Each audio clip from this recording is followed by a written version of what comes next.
Halo semua, kembali lagi di vlog sederhana gua, dan sore ini kita akan membahas tentang motor 2 tak, lebih tepatnya mesin 2 tak, mesin yang di tahun 90-an sampai tahun 2000-an itu sangat-sangat populer di kalangan penikmat kecepatan atau bahasa kerennya tuh speed freak. Nah, kenapa sih motor-motor 2 tak ini lebih punya output power yang lebih besar dari motor 4 tak dengan kubikasi mesin yang sama? Artinya semisal motor-motor 2 tak 150 cc kayak motor-motor NSR, Ninja, RGR, TZM itu output powernya lebih besar dari motor 4 tak 150 cc, bahkan motor-motor 4 tak 150 cc zaman sekarang yang teknologinya udah lebih advance gitu. Kenapa sih hal-hal kayak gitu bisa terjadi di motor 2 tak? Artinya yang tadi itu ya, kenapa output power itu besar, dan juga kenapa motor 2 tak ini emisi gas buangnya itu jelek. Kemudian motor 2 tak ini kenapa sih asapnya banyak banget? Biasanya haters 2 tak tuh nyebutnya motor tabunan.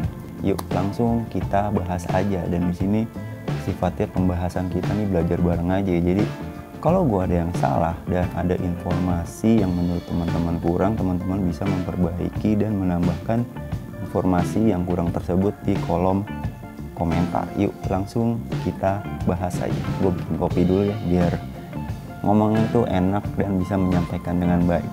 Bentar, gue bikin kopi dulu. Langsung kita bahas aja, dan kayaknya buat menjawab pertanyaan-pertanyaan tadi ya, ada baiknya kita tahu dulu nih, atau kita belajar bareng dulu gimana sih prinsip kerja dari mesin 2 tak kayak gini ya, di Kawasaki Ninja 150 RR ini. Sebenarnya prinsip kerja atau cara kerja mesin 2 tak tuh lebih simple dari mesin 4 tak. Nah, di bagian mesin ini kayak di 2 tak ini ada yang namanya intake port, atau ada juga yang bilang inlet port, kemudian ada transfer port dan exhaust port. Masing-masing bagian itu punya fungsi dan kerjanya masing-masing. Nah, ketika si mesin ini menyala, melakukan proses pembakaran, artinya di ruang bakar terjadi proses pembakaran, si piston ini naik turun. Ketika si piston ini naik dari titik mati bawah ke titik mati atas, itu si mesin 2 tak ini melakukan proses yang namanya intake.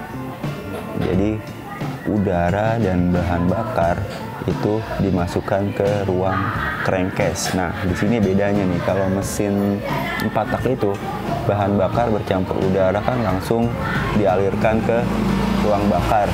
Kalau di mesin 2 tak ini itu dia nggak langsung dialirkan ke ruang bakar, tapi dia dialirkan ke ruang bilas atau di crankcase. Nah, si bahan bakar bercampur udara ini masuk ke crankcase memanfaatkan kevakuman yang ada di ruang tersebut. Artinya ketika si piston ini bergerak dari titik mati bawah ke titik mati atas, tekanan di ruang crankcase ini kan berkurang, akibatnya terjadi kevakuman dan menyedot si bahan bakar bercampur udara tersebut. Kemudian si bahan bakar bercampur udara itu masuk ke crankcase, itu kan tadi proses intake tuh.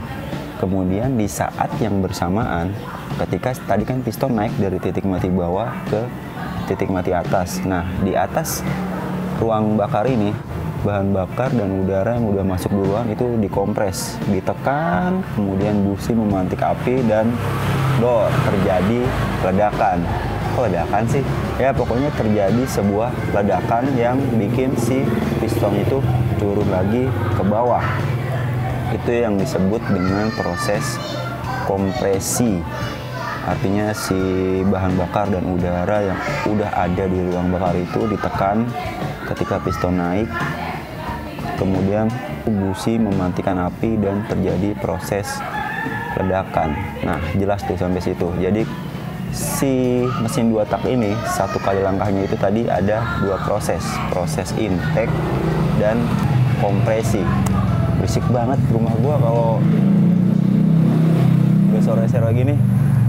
Nah, balik lagi ya, tadi ketika si piston naik dari titik mati bawah ke titik mati atas, dia melakukan dua proses sekaligus, intake dan kompresi. Nah, terus gimana cara ngalirin si udara dan bahan bakar yang tadi, yang dari crankcase itu ke ruang bakar, itu ngalirnya gimana dong? Oke, ketika si piston itu selesai melakukan proses kompresi, kemudian menghasilkan power, artinya karena ledakan itu si piston itu kan menjadi turun ke bawah. Nah, ketika si piston ini turun ke bawah menghasilkan power, si piston ini juga menekan udara dan bahan bakar yang ada di ruang bilas itu atau crankcase. Akibat tertekan oleh gerakan piston itu, mengakibatkan mereka ini si bahan bakar dan udara tadi kan artinya dia nyari jalan keluar ya, mau ke intake port, keluarnya dia udah ketutup. Akhirnya dia nyari jalan keluarnya itu ketemunya di transfer port. Akhirnya dia mengalir ke transfer port dan menuju ruang bakar. Artinya si transfer port ini terhubung langsung ke ruang bakar. Masuk deh udara sama bahan bakar tadi ke ruang bakar. Nah, masuknya si bahan bakar dan udara ini ke ruang bakar juga melakukan proses scavenging, artinya pembilasan. Kok pembilasan sih? Nah, jadi gini, si bahan bakar dan udara yang masuk ke ruang bakar itu juga mendorong gas buang hasil pembakaran tadi tuh, proses power ke lubang exhaust atau ke lubang pembuangan. Artinya begini, ketika si udara dan bahan bakar itu masuk ke ruang bakar, dia juga mendorong sisa gas buang hasil pembakaran tadi ke exhaust port. Itu namanya proses scavenging. Nah, itu juga terjadi dua langkah, maksud gua dua proses sekaligus ya, ketika piston dari titik mati atas ke titik mati bawah itu dia melakukan proses power dan exhaust. Iya dong, kan tadi ketika tertekan meledak ke bawah dia menghasilkan tenaga. Kemudian di saat yang bersamaan juga si mesin dua tak ini melakukan proses exhaust dan scavenging tadi. Jadi jelas tuh si dua tak ini satu kali prosesnya, satu kali langkah dia melakukan dua proses sekaligus. Artinya kalau di mesin-mesin internal combustion atau mesin pembakaran dalam kan ada 4 langkah tuh, langkah hisap, langkah tekan, power, dan langkah exhaust. Kan ada 4 langkah nih. Nah, si dua tak ini bisa menyelesaikan 4 proses tersebut dalam 2 langkah. Artinya adalah dia cuma butuh 2 langkah piston atau 1 kali gerakan piston naik turun itu udah bisa muter mesin dan menghasilkan tenaga. Nah, coba deh compare sama mesin 4 tak, di mana satu kali langkah pistonnya itu dia cuma melakukan 1 proses hisap 1, kemudian proses tekan atau kompresi 2, proses power 3, proses buang 4. Artinya si 4 tak ini, si motor 4 tak ini butuh 4 kali langkah atau 2 kali piston naik turun baru menghasilkan tenaga atau memutar mesinnya. Bandingkan dengan si mesin 2 tak dengan sekali putaran crankcase 360 derajat dan sekali gerakan naik turun piston itu dia udah bisa menghasilkan tenaga. Kalau si motor 4 tak dia butuh 2 kali gerakan naik piston, artinya si mesinnya itu butuh 720 derajat baru bisa menghasilkan tenaga. Nah, sampai sini jelas nih kita bisa menjawab kenapa motor-motor bermesin 2 tak itu punya power yang lebih besar dari motor 4 tak dengan kubikasi mesin yang sama. Nah, ketemu tuh jawabannya. Terus yang kedua, kenapa motor 2 tak itu lebih boros? Nah, yang tadi itu ketika si motor 2 tak ini melakukan proses scavenging atau pembilasan, artinya bahan bakar bercampur udara itu mendorong sisa gas buang dari proses pembakaran menuju exhaust port. Itu ketika dia mendorong, berisik terus, ada bagian bahan bakar dan udara yang belum terbakar itu juga ikut keluar melalui exhaust port, kemudian melalui knalpot. Jadi kan wasted, bahan bakar dan udara belum dikompres, belum dimanfaatkan untuk dibakar, dia udah kebuang duluan. Yang terjadi ya nggak efisien, wasted gitu, harusnya bisa jadi tenaga tapi dia udah kebuang duluan. Itu jawaban dari kenapa si motor 2 tak ini cenderung lebih nggak efisien dari mesin 4 tak. Kalau mesin 4 tak kan dia ada flap out yang mengatur gas buangnya. Kalau di mesin 2 tak ini kan cuma kayak exhaust port yang dia terbuka ketika si piston ini turun ke titik mati bawah. Itu yang menyebabkan si mesin 2 tak ini cenderung lebih tidak efisien dari mesin 4 tak. Nah, terus kenapa sih mesin 2 tak ini asapnya lebih banyak gitu, artinya motornya kayak tabunan. Nah, ini relate sama oli ya. Nah, oli ini, kalau di mesin 2 tak, oli mesin itu cuman buat melumasi bagian gearbox transmisi, bukan di crankcase. Kalau di mesin 4 tak kan biasanya tuh crankcase-nya tuh isinya oli. Kalau di mesin 2 tak itu apa ya? Cuman kayak kompresor aja gitu buat nyedot bahan bakar dan udara. Fungsinya cuma itu aja, jadi nggak ada oli, bahkan kosongan, dan kalau nggak salah disil juga gitu.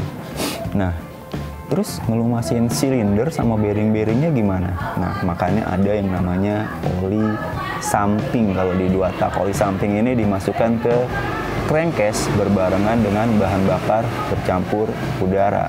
Artinya dia masuk crankcase, kemudian masuk ke transfer port dan ke ruang bakar. Karena masuk ke ruang bakar tersebut, akibatnya dia juga ikut terkompres dan terbakar. Makanya si mesin 2 tak ini ngebul dan nabun ya. Ya gimana enggak, oli sampingnya itu juga ikut terbakar dan keluar melalui exhaust port. Hasilnya ya kayak tabunan. Nah, itu tadi penjelasan kenapa motor 2 tak ini powernya lebih besar dari motor 4 tak, terus kemudian kenapa lebih boros, dan juga kemudian kenapa motor 2 tak ini cenderung lebih berasap. Gimana enggak ya, orang ya tadi oli sampingnya itu ikut terkompres dan terbakar, kemudian keluar melalui si lubang exhaust ini dan berakhir di knalpot, kemudian ya berasap ya gitu.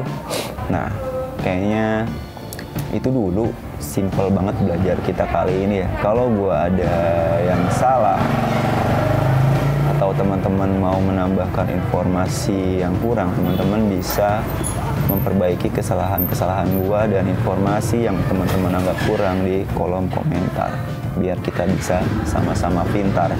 Dan kayaknya itu dulu penjelasan dari gua mengenai prinsip dasar dari mesin 2 tak. Sampai bertemu di video berikutnya. Semoga kita bisa selalu belajar bareng biar makin bijak berotomotif. Artinya nggak cuman bisa make, tapi juga tahu basic-basic dari mesin dan lain-lainnya. Terima kasih. Assalamualaikum warahmatullahi wabarakatuh. See you.